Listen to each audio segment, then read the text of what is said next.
Over the last few days, Secretary Rubio has announced new visa policies that put America first. The United States is pausing all new student and exchange visitor visa interviews, which covers a broad swath of professions. There should never be a case where somebody's coming into this country who has a negative view about America, about the West, about our civilization, isn't going to be able to pay their own way, is going to have a hostile attitude about the way we live in this country.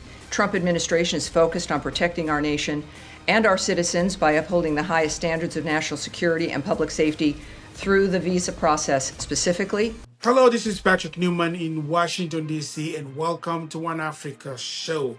President Trump intensified crackdown on international student visa, a policy move that's casting a long shadow over African students, both here in the United States and those dreaming of studying abroad.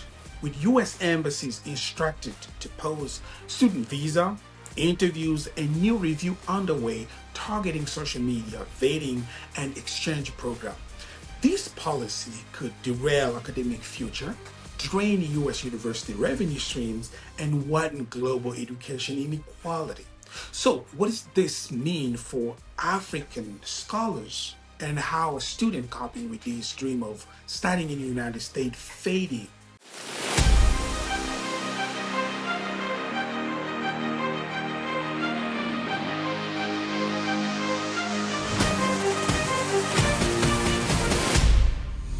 And today we have Professor James Ngundi, analyst and professor at Georgetown University. So, Professor, thank you for your time. Let's get to it. From your vantage point as an African professor in the United States, how do you interpret the motivation behind the student visa crackdown in the U.S.? Well, it's always difficult when you deal with motivations or matters motivation, but I think it's clear that the president and the current administration are trying to fulfill a campaign promise to their base, which was to reduce the number of immigrants in this country. And for, I think, the president and his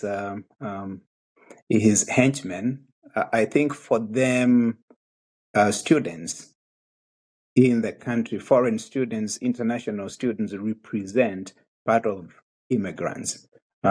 Wrong as that may be, but that is, I think, one way they look at it. So I think that is partly the motivation behind trying to restrict visa issuance for international students. At the same time, I think there is a sense that this is one of the signature policies where America is for Americans. And it's a question of trying to say, let only Americans benefit from American institutions of higher learning. In that way, you kind of kill two birds with one stone. Americans only benefit from America's institutions of higher learning. And at the same time, you kill the possibility of having international students who come and don't go back, and therefore blot the numbers of immigrants to the country, which appears to be something that the current administration is really keen on. And what do you think is the immediate impact you foresee on African students currently enrolled in a U.S. institution? So there are two things, and I'm glad, I like the way you ask the question, the immediate impact, because for right now, we don't quite know what the practical immediate impact is going to be. But one thing we know for sure, there is anxiety.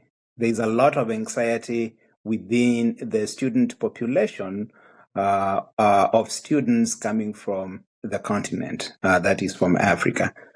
There are a lot of students, for example, who are now reluctant to even travel back to their home countries during the summer break because they are not sure whether they will be able to either get visa renewals or whether even with visas already in place, whether they will be allowed to come back. If you remember, Patrick, this was one of the challenges we had at the beginning of the year. just before inauguration, where a lot of universities were advising international students to come back to the US before January 20th, because we didn't know what the president would do immediately he was sworn in. And so we are back to that, where there's a lot of anxiety. But outside anxiety, I think we are likely going to see a lot of students and a lot of parents and a lot of governments start rethinking very seriously the US as a destination for international students.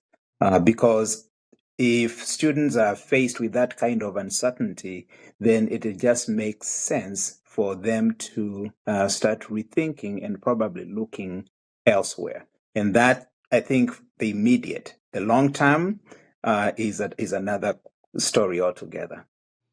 So do you think that the long term, speaking of the long term, that might shift the long academic pipeline between Africa and the United States as we're accustomed to it? I think it will, and I honestly think I think this is a problem that's going to cut both ways. It's going to cut both ways in the sense that, remember, the international, remember, international students in this country are an industry in of themselves. We are talking about, over the numbers are about 43, close to $44 billion a year. The amount of revenues that are generated by international students. We are talking about this is a group that supports close to 400,000 jobs in the US. So, in of itself, on the US side, the denial or the change in visa issuance for international students is going to affect the US itself. But long term, for Africans, I think we are going to see a change in how African students think about the US to start with. We are going to see a change in how the US is perceived on the continent. And I may add, in one of the, other things that I've done in life has been to work with diplomats, going to different African countries. The international students form part of what you would call the American soft power.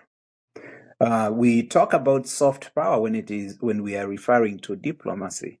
But in fact, international students are part of that, because when we have international students come to the US, they bring back to their home countries notions about the US, ideas about democracy, how the US, system works.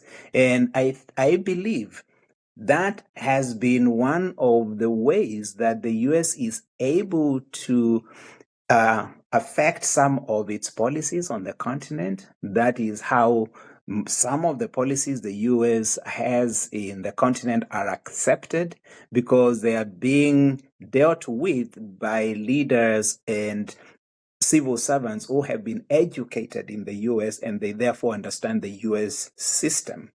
If you take that out of the equation and African international students start going elsewhere, then the US down the road is likely to be facing a very hostile ground in Africa. Because when they bring their policies, when they bring their ideas, these will be ideas that do not find a lot of support on the continent, because not many people will understand where the US is coming from. As an expert on international relations, do you think this could result in a brain drain reversal, with more African talent staying in the continent as opposed to coming to US? I think that is kind of a natural thing to happen, because if you have say professors, academicians, people who are already educated, no longer coming to the US, then of course you are keeping them somewhere. Well, now, whether they stay in Africa or they decide to go elsewhere is yet to be, to be seen. But let us also remember that when we talk about international students and what is happening with the visas, we are talking about kids who are coming from high schools or kids who have attained their first degree and they're coming to the US to study, for their, to go to grad school, to pursue master's degrees or PhDs.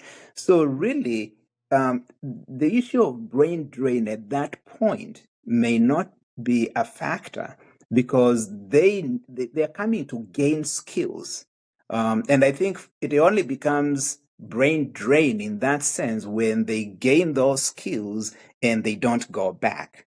And so yes, in to some extent, what you are saying is correct. But on the other hand, I think the big problem, as I see it, is that our African students will not have the opportunity to come to the US and take advantage of the transfer of knowledge that we get when students come here, study, and then go back to their home countries. I think that is where really much of the damage is going to be done. And finally, Professor, what would you recommend African governments and university in light of this development? If I would put myself in such a privileged position as to be advising African governments, I would say, one thing that I've always said. A lot of the challenges that face African countries are more policy related than financial related. In other words, a lot of the challenges African countries face could be resolved through policy changes and also willpower, rather than always thinking it's financial. And so I think we need to change mindsets. I think we need to have have paradigm shifts where we are thinking of how can we improve our local institutions. How can we build education systems that truly serve our interests? How can we invest more in education?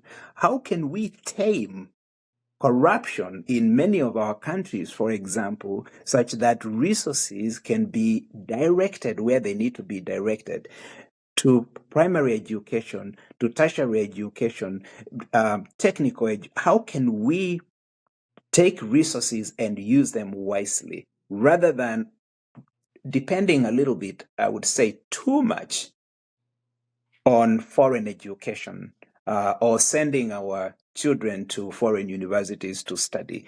That is one thing. And the other thing that I would point out is within the continent, we do have countries also that have very good universities.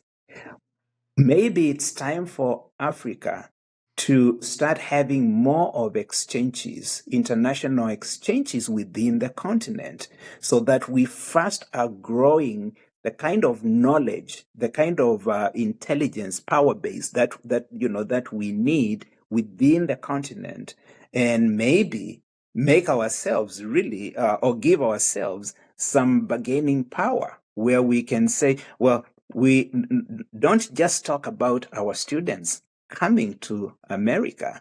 You may need to have your students come to our institutions because we are thinking of them as African institutions, and we have fed into one another different countries, and we have strengthened our institutions. Make Americans, make the Chinese, make the Russians, make these so-called powerhouses of the world want to come to our institutions. And I think we can do that. If they come for our resources, if they come for raw materials, if they come for our human resource, wealth, because we have a lot of these, our Africans working in these countries and really contributing in big ways to the development, technology-wise, medical developments, research. If we're already doing that, how about if we developed these things back in our universities on the African continent. And I think we have to start thinking differently. This may be, it may be a blessing in disguise. It may be something that should make African leaders to wake up and do things differently. Thank you so much, Professor. Appreciate your intake. Yeah, thank you very much. All righty.